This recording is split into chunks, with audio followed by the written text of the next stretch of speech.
Ayan guys, magche-change oil tayo. Harley Davidson Street 750. Medyo nakakapagod nga lang kasi ito nagmamadali tayo guys. Ayan, napansin nyo ba? Okay.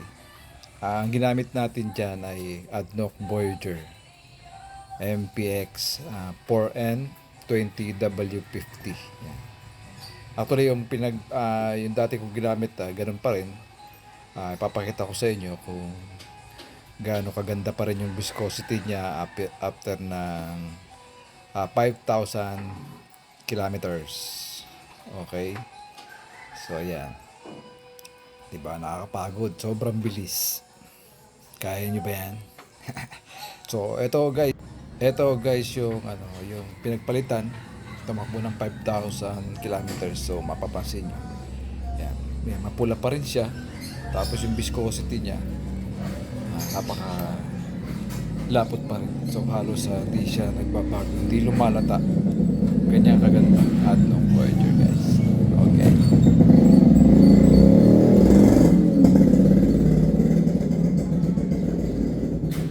Okay guys.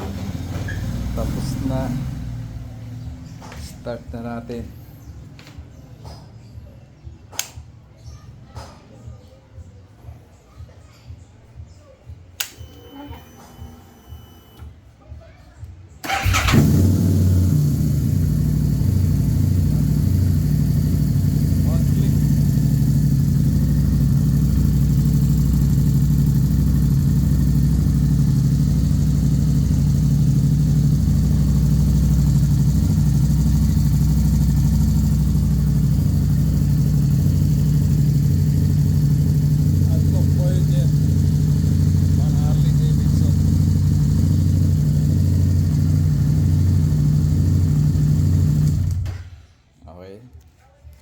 Ito ginamit natin dyan.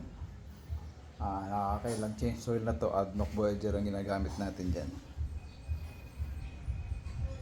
May 4 na beses na yata ako na change oil. Ito lang. ADNOC Voyager lang ang malakas. Okay.